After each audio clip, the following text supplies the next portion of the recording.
تحديث واتساب اي بي بنفس رقمك المحظور بدون ربط الجهاز. لو النسخة المدمجة لحد الآن شغالة معاك حدث بواتساب اي بي. ولو فاتح أي نسخة ار سي واتساب الذهبي واتساب جي بي وحابب تحدث بنسخة اي بي مفيش أي مشكلة، تقدر تحدث بيها عادي، مفيش أي مشكلة. كل اللي أنا عايزه منك هتبدأ تضغط على تحديث واتساب اي بي 2025 بالشكل ده كده. هيبدأ يظهر معاك تطبيق زد ارشيف. طبعا كلنا دلوقتي معانا تطبيق زد ارشيف على الموبايل بتاعنا، تمام. هنضغط على تطبيق زد ارشيف في الايقونه ديت. هنا بقول لك تحديث واتساب اي بي 2025، هنضغط عليها. هنبدا نضغط على اي بي واتساب، هنضغط عليها وبعد كده هنا هنقول له تثبيت. هيبدا ايه؟ يقول لي كلمه المرور. كلمه المرور انا بقولها بصوتي على جزئين، هقول لك جزء دلوقتي والجزء الثاني هقوله لك في نهايه الفيديو. اول جزء من كلمه المرور 55، تاني جزء بقى كمل مع الفيديو للنهايه عشان تعرف تاني جزء كام. طبعا بعد ما انا كتبت كلمه المرور الجزء الاول والجزء الثاني، والجزء الثاني زي ما قلت لك كده هقوله لك في نهايه الفيديو، هبدا اقول حسنا. هيبدا ايه؟ يقول لي اداه تثبيت الحزم، هضغط عليها. هيبدا يقول لي اي بي واتساب تحديث، هقول له حدث لي النسخه. هيبدا يحدثها معايا عادي، مفيش اي مشكله. زي ما انتم شايفين اهو بتتحدث معايا، تمام. هقول تم، هطلع خالص، هروح على النسخه اهو اي بي واتساب بالشكل اهوت. اي بي واتساب هنبدا نضغط عليها. هنا طبعا لو انا عايز اضيف اكتر من حساب، هنا طبعا لو انا عايز اعمل الوضع الفاتح لان انا عامل الوضع الليلي. هنا طبعا لو انا عايز اعمل وضع الشبح هضغط على الثلاث نقاط وهجيب تحديث اي بي واتساب.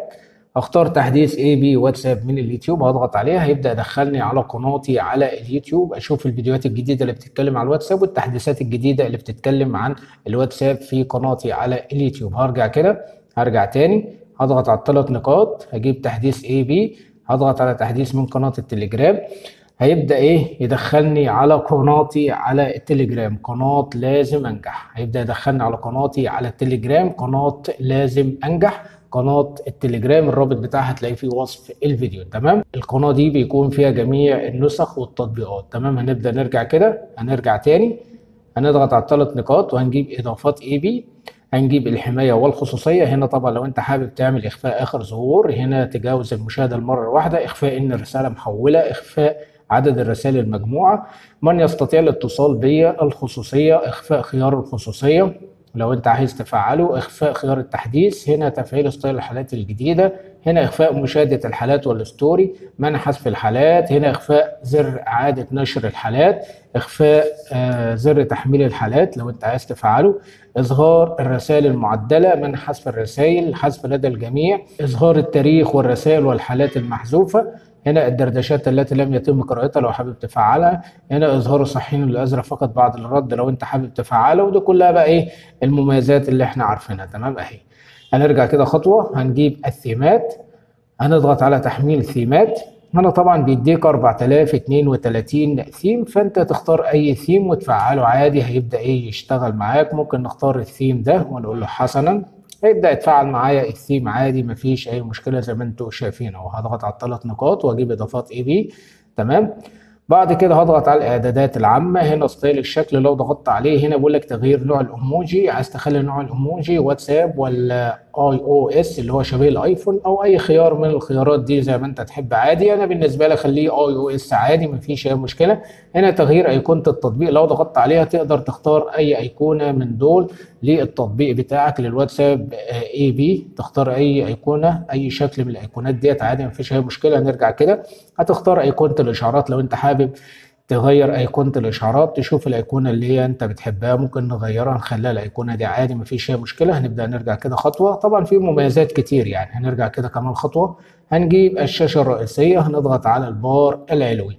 هنا طبعا ستايل بار التنقل، تمام، او التنقيل، تمام. هنا طبعا عايزك تركز معايا على الدردشات والمجموعات والمستجدات والمكالمات والمجتمع، تمام. نختار اول واحده هتلاقيها بتتغير معانا، هنختار تاني واحدة بتتغير معانا، هنختار اي او اس شبيه الايفون هتتغير معانا، هنختار اللي بعد كده هتتغير معانا زي ما انتم شايفين اهوت، هتتغير معانا كده، هتطلع معانا لفوق. ولكن احنا ممكن نختار الخيار ده مثلا، بالنسبة لي الخيار دهوت.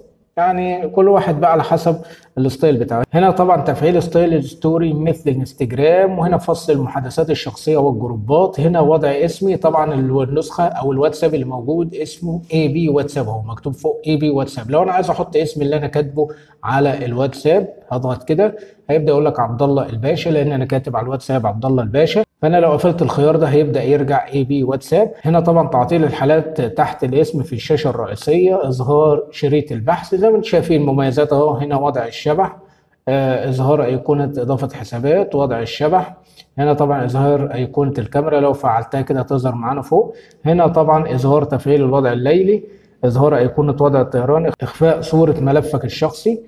هنا اظهار ايقونات المجتمع، وتعطيل الضغط بقى على اي بي واتساب والكلام ده كله. تمام، هنرجع كده خطوه، هنيجي عند الحاله مثلا.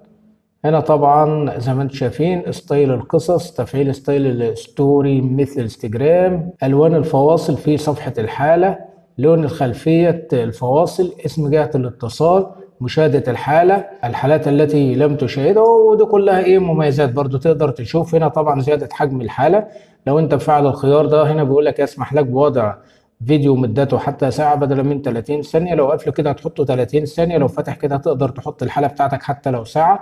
زي ما انتم شايفين اهو، نرجع كده خطوة. تمام، زي ما انتم شايفين هنرجع تاني. هنا طبعا الشاشة الرئيسية، هنا طبعا هنختار شاشة المحادثة زي ما انتم شايفين اهو، البار العلوي برضو الفقاعات والصح. لو انت عايز تغير الفقاعات بتاعتك والاشكال زي ما انتم شايفين اهو، تقدر تغير براحتك اشكال العلامات الصح. تمام، بدل ما تخليها تبقى علامة الار مثلا، ممكن نختار اي حاجة من دي تبدأ ايه تتغير معاك يعني. تمام، هنا طبعا الصور، وهنا ستايل منصة السفلية في شاشة المحادثة. يعني دي كلها مميزات اهي زي ما انتم شايفين اهو. نرجع كده خطوة. تمام، هنيجي مثلا وليكن عندي مؤثرات التنقل، هنضغط عليها نجيب تأثير السقوط. لو احنا عايزين نخلي حاجة تسقط في الواتساب هنفعل الخيارات ديت في الشاشة الرئيسية، وهنبدأ نعلي السقوط. وهنبدأ مثلا نختار سقوط الكائنات، ممكن نخليه قلب عادي، ونزود السرعة مثلا، وبرضه نفعل في المحادثة عادي شاشة المحادثة. تمام، وهنا برضو نفعل السقوط نخليه ورد، مفيش اي مشكلة. نعلي الكثافة ونعلي كده. نرجع كده خطوة، نرجع تاني هنضغط كده، النسخة تبدأ ايه تنزل معاك قلوب والكلام ده كله. لو انا بقى دخلت كده على شاشة المحادثة هيبدأ ينزل لك ايه ورد بقى زي ما انتم شايفين اهو، حاجات جميلة جدا. لو انا عايز اوقفها هاجي عند اضافات اي بي، وهاجي عندي مؤثرات التنقيل، وهبدأ ايه اضغط على تأثير السقوط واروح موقف عادي، مفيش اي مشكلة. طبعا النسخة ديت التحديث بتاعها النهاردة تحديث 18.2. تمام، تعالى كده ندخل على التحديثات زي ما انتم شايفين اهو، نجيب سجل التغيرات.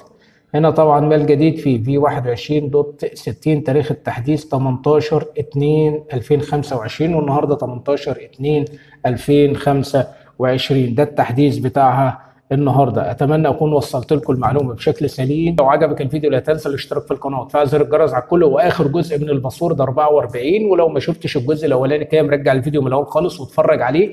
بعد ما تتفرج عليه وتعرف الجزء الاول كام، تيجي بقى في النهايه كده، واخر جزء من الباسورد هيكون 44. اخر جزء من الباسورد 44 الجزء الاول، رجع الفيديو اتفرج عليه لحد ما تعرف الجزء الاول كام، وتيجي عند الجزء الثاني وهو 44. اسف للاعاده عشان الناس تفهم، لان الناس بتاخد جزء واحد وما بترجعش للجزء الثاني. اتمنى اكون وصلت لكم المعلومه بشكل سليم، وصلوا على سيدنا محمد عليه افضل الصلاه والسلام. اخر جزء من الباسورد 44. السلام عليكم.